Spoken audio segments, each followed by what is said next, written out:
Le bilan est assez décevant après une année passée à la Maison-Blanche. Et aujourd'hui, beaucoup d'Américains ont le sentiment, comme toujours, c'est un peu l'histoire qui se répète, malheureusement, que les espoirs ont été un peu déçus.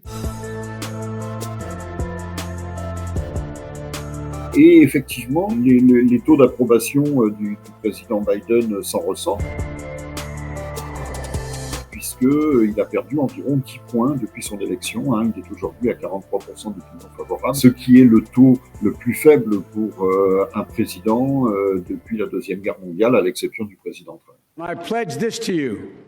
I will be a president for all Americans. All Americans.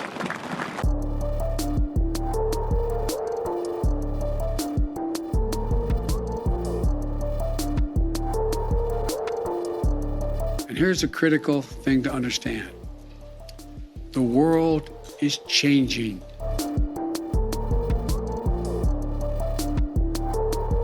Son élection a suscité beaucoup d'espoir, le mandat de Donald Trump, et il y a eu un certain nombre de réussites. On peut parler par exemple de son plan de relance pour le Covid et de son plan d'aide aux Américains, qui ont perçu jusqu'à $1 400 d'aide. On peut parler aussi de son plan destiné à moderniser les infrastructures, les aéroports, les routes, les ponts, les trains, etc., qui a été adopté de manière bipartisane, ce qui est extrêmement rare à l'heure actuelle. Et puis on peut parler du taux de chômage aussi, qui est à 4%, donc qui est très bas. Mais il y a eu aussi des échecs, par exemple l'impossibilité de surmonter l'opposition d'un sénateur sur son plan de mesures sociales, un plan de mesures sociales qui à l'origine était de 3200 milliards d'euros et qui est maintenant de 1800 milliards d'euros, donc les ambitions ont été réduites, mais malgré cela, le président Biden ne parvient pas à surmonter l'opposition au Sénat. Et puis l'épidémie de Covid qui demeure très élevée, avec des taux de contamination qui sont plus élevés que jamais.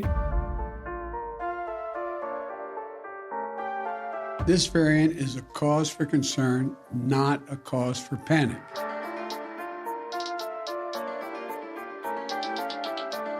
We have more tools today to fight the variant than we've ever had before.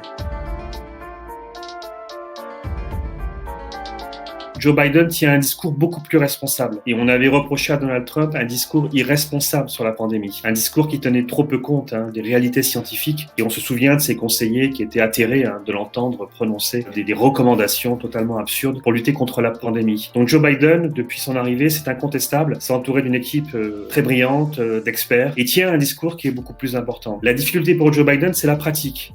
Comment on passe du discours à la pratique. Et en la matière, le président des États-Unis a assez peu de pouvoir puisque la gestion de l'épidémie relève des États et n'est pas une prérogative du gouvernement fédéral et du président des États-Unis. Pour le dire très simplement, il ne peut pas faire comme le fait le président Emmanuel Macron, imposer des mesures restrictives à l'ensemble du territoire. C'est malheureusement impossible. On se retrouve dans une situation qui est très parlante. Les États plutôt démocrates ont largement vacciné. Les États qu'on qualifie de rouges, les États conservateurs, et souvent les États qui sont très favorables à Donald Trump, à l'inverse, ont des taux de contamination et des taux de non-vaccination très importants. On n'a plus qu'un Américain sur deux qui approuve sa politique en termes de Covid, alors que c'était 60% au moment de son élection. I pledge this to you. I will be a president for all Americans. All Americans.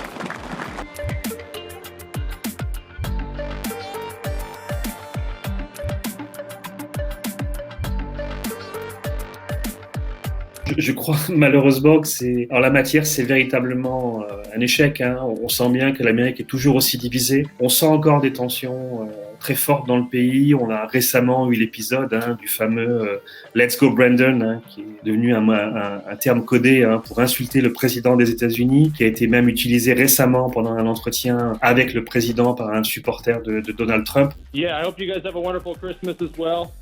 Merry Christmas and let's go Brandon. Donc on sent que les forces trumpistes sont toujours très présentes, qu'elles n'ont pas désarmé, qu'elles attendent la revanche et le retour possible de Donald Trump sur le devant de la vie politique.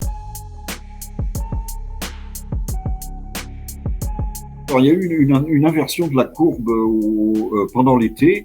Il y a eu plusieurs facteurs qui se sont combinés. Il y a eu le retrait d'Afghanistan qui s'est très très mal passé. Il y a eu l'apparition d'un nouveau variant du Covid, le variant Delta. Et puis il y a eu l'apparition de problèmes économiques. Aujourd'hui, l'inflation est estimée à environ 7% sur une année, ce qui est très élevé, avec une augmentation encore plus élevée du prix des carburants, par exemple, qui est quelque chose qui touche particulièrement les Américains, puisque les Américains utilisent beaucoup leur voiture. Ces problèmes économiques expliquent probablement grandement la chute de Biden dans les sondages.